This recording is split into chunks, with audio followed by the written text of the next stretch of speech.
परम प्रेम श्री ठाकुर जी के श्री चरण में मेरी सतकोटि प्रणाम। परमाराध्या जगत जननी श्री बड़ीमा के श्री चरण में सतकोटि प्रणाम। परम पूज्यपाद श्री बड़ौदा की श्री चरण में मेरा सतकोटि प्रणाम।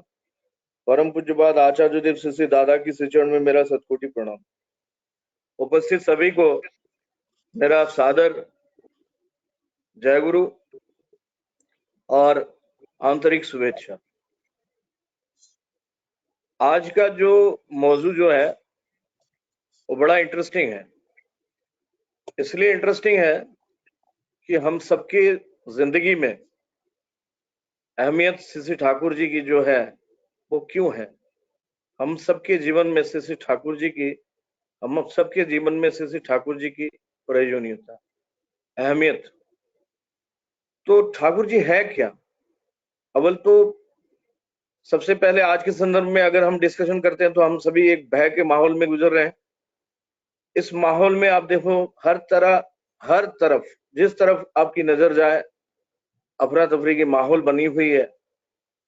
और ऐसे माहौल में सबसे बड़ा जो दिक्कत है इंसान का वह भय। किस चीज से भय? भय है कि वो कहीं उसकी मौत ना हो जाए, किसी भी तरीके से वो जिंदा रह जाए, किसी भी तरीके से उसे बचना है, उसे अपने फैमिली को आगे बढ़ाना है, उसे समाज के साथ मिलकर चलना है। लेकिन सामाजिक दूरियों के बीच में इन दिनों घर में गुजारना इतना मुश्किल हो रहा है कि मानसिक या शारीरिक प्रताड़ना शायद इतना ज्यादा नहीं होता जितना आदमी को मानसिक भाव से यह आहत कर रहा। लेकिन हम सब सत्संगी हैं, हम सत्संगियों के साथ ठाकुर जी का एक बहुत बड़ी देन है। अब देखिए, जो सबसे पहले हम जानते हैं कि ठाकुर जी हैं कौन। ठाकुर जी परम पुरुष, पुरुषोत्तम, मूर्त आदर्श, जुगादर्श और भगवान को जो साकार स्वरूप है वही है ठाकुर जी। आप देखते हैं ठाकुर जी सत्यानुसरण में बड़े सुंदर भाव से उन्होंने हम सबको बताया कि भगवान को जानने का अर्थ ही है समस्त को समझना है, जानना। किसी मूर्त आदर्श में जिनकी कर्म में अटूट आसक्ति ने समय या सीमा को अतिक्रम कर उन्हें सहज भाव से भगवान बना दिया, जिनके काव्य दर्शन एवं वाक्य विज्ञान मन के भले बुरे विच्छिन्न संस्कारों को भेद कर उस आदर्श में ही सार्थक हो है, वही है सदगुरु। अब भगवान, उसके बाद सदगुरु। जिनका मन सत्य या एकासक्ति से पूर्ण है वही सत्य या सत्य है। आदर्श में मन को सम्मत प्रकार से नष्ट करने का नाम है संन्यास। अब जब हमें भगवान का साकार स्वरूप श्री ठाकुर जी हमें मिल चुका है, हम उनके आदर्शों के रास्ते में चलने की कोशिश कर रहे हैं, तो ये सारी जो चंद महीनों की, चंद सालों की या ताउम्र की जो कष्ट है, दुर्घटनाएं हमारे साथ कमी घटित होने की चांसेस है। इसका कुछ उदाहरण मैं और गहराई से देने की कोशिश करूंगा। आप सबको ही जानते हैं कि आज की समाज में जो कोरोना वायरस है ये किस तरीके से इंसान को जीते जी लगभग बिना काम के लायक बना दिया। ऐसे तो आप जानते हैं मशहूर शायर है, उनका एक बहुत बड़ा शायरी है, शायरी का पहला जो मुखड़ा है वह है, बहुत बड़ा शायर का है मुखड़ा है, वो है अपनी मर्जी से कहाँ अपने सफर के हम हैं, अपनी मर्जी से कहाँ अपने सफर के हम हैं, रुख हवाओं का जिधर का है उधर के हम हैं। तो हवाओं के रुख अभी बड़ा कठिन चल रहा है, तो इसके साथ चलने के लिए क्योंकि हम ठाकुर जी के आदर्शों को मानते हुए आचार्य देव की बताए हुए पथ पे चल रहे हैं, तो इसीलिए हमारे लिए कठिनाइयां बहुत कम होगी, महसूस कम होगी। क्योंकि ये महसूस कम करने का जो तरीका है वो ठाकुर जी ने स्टेप बाय स्टेप हमें बता चुके हैं। ठाकुर क्यों ठाकुर है, सत्यानुसरण में अभी जो मैंने बानियां पढ़ी है उसी के ऊपर लिखा हुआ है। आप जानते हैं भागवत गीता में जो वाणियां भगवान श्री कृष्ण अर्जुन को दे रहे थे, बानी अव्वल तो अर्जुन को ये बानियां वो देते ही नहीं। अगर अर्जुन राजी नहीं हो जाते युद्ध करने के लिए, जो न्याय है, न्याय के पद पे रह के सहनशील होके न्याय के लिए लड़ना, चाहे वो अपनों के विरुद्ध क्यों ना हो, इसको समझाने के लिए उन्होंने इतने सारी बाणियां दी हैं। उन्हीं में से एक है जो हमें ठाकुर जी सर्वप्रथम कहते हैं कि दीक्षा लेने से जानो मन में इष्ट भीति करना ही है, इष्ट भीति विहीन दीक्षा कभी चेतन रहता नहीं। ये बंगला में है, दीक्षा नीले जानिश मने इष्ट भीति करते ही है, इष्ट भीति विहीन दीक्षा कबू किरे चेतन रहे। तो ये चेतनता के साथ दीक्षा का जो संयोग है, इष्ट भीति के जो संयोग है, वो प्राचीन काल में लगभग 20 लाख वर्षों पहले की जो वाणियां गीता में दी हुई है, जिसके बारे में अर्जुन के मन में भी कुछ प्रश्न था, जो मैं एकाएक आगे जाके डिस्कशन करता रहूंगा और उसे क्लियर करता रहूंगा। वो कह रहे हैं, इष्टान भोगान ही वो देवा दासंते जग्गो भावित तर दत्तान प्रदाय जो भुंगस्ते स्टेनो एवस। स्टेनो मतलब चोर। अगर कोई भगवान को या यज्ञ का प्रसाद सर्वप्रथम उनको निवेदन नहीं करके खाते हैं, उनको कहते हैं चोर। ये चोर जो वृत्ति के समान है।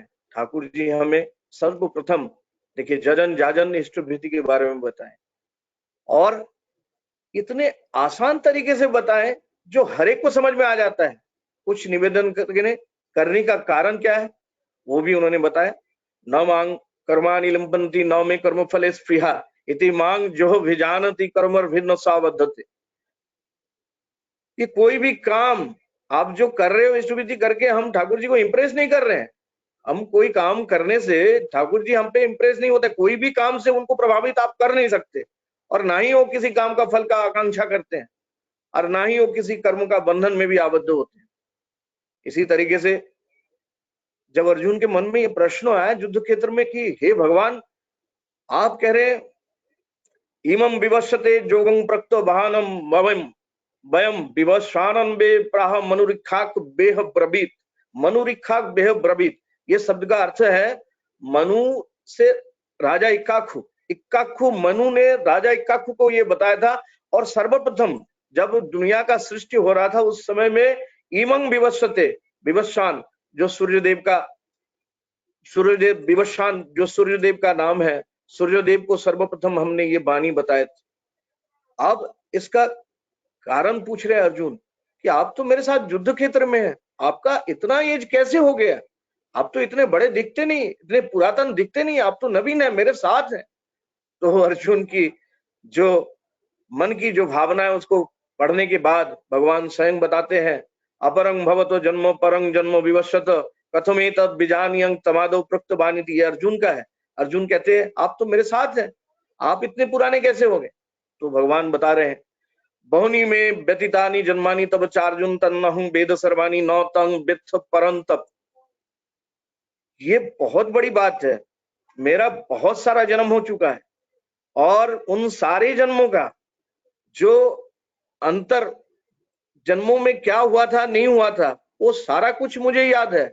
लेकिन तुम्हारे भी हो सकता है बहुत सारा जन्म हो चुका है, लेकिन तुम्हें वो सब याद नहीं है जो मुझे याद है। इसी तरीके से हमारे ठाकुर जी वर्तमान में वही है जो त्रेता युग में श्री रामचंद्र के रूप में आए थे, सत्य युग में श्रीहरि के रूप में आए थे, दापर युग में भगवान स्वयं श्री कृष्ण के रूप में आए थे, और आज के युग में नर रूप में नर रूपी जो नारायण है वो हमारे परम दयाल पुरुषोत्तम श्री ठाकुर जी, जो पुरुषोत्तम का युग पुरुषोत्तम का साकार स्वरूप है, इस रूप में आए।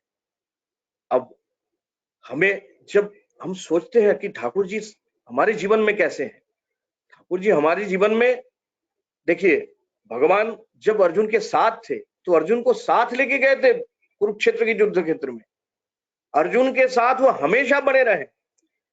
यहां तक कि जब वो अर्जुन के साथ नहीं होते थे तो जब आप द्रौपदी का वस्त्र हरण वाले वो सीन मनी मन थोड़ा सोचने की कोशिश कीजिए, इन दिनों महाभारत चल रहा है, आप लोगों ने देखा होगा।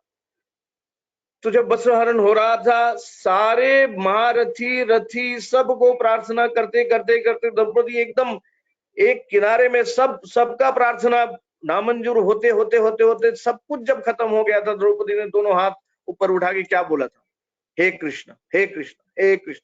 और उस समय भगवान कृष्ण उनके साथ होते थे अक्सर, लेकिन उस समय वो वहां नहीं थे। लेकिन उस हालत में भी द्रौपदी की जो लाज रखने वाला, लाज हरण जो करने वाले जो पालनहार जो हैं, वो स्वयं उसमें आए। इसी तरीके से हम अगर ठाकुर जी के जीवन में जाएं, ठाकुर जी की जीवनी, जिन लोगों ने, यहाँ पे बहुत सारे लोग हैं, बहुत पुराने लोग भी हैं, बहुत सारे नए लोग भी हैं, वो ठाकुर जी को देखे भी हैं, कई लोग हैं बचपन में, तो उनके साक्षात ठाकुर जी ने ये करके दिखा दिए, उस उम्र से करके दिखा दिए। कैसे? एक छोटे बच्चे का उदाहरण, मेरे कहानी मुझे याद आ रहा है। अभी मेरा बहुत निकट दोस्त भी है। वो बच्चा देवघर में रहता था। वो 3 भाई 3 बहनों की सबसे छोटा भाई था।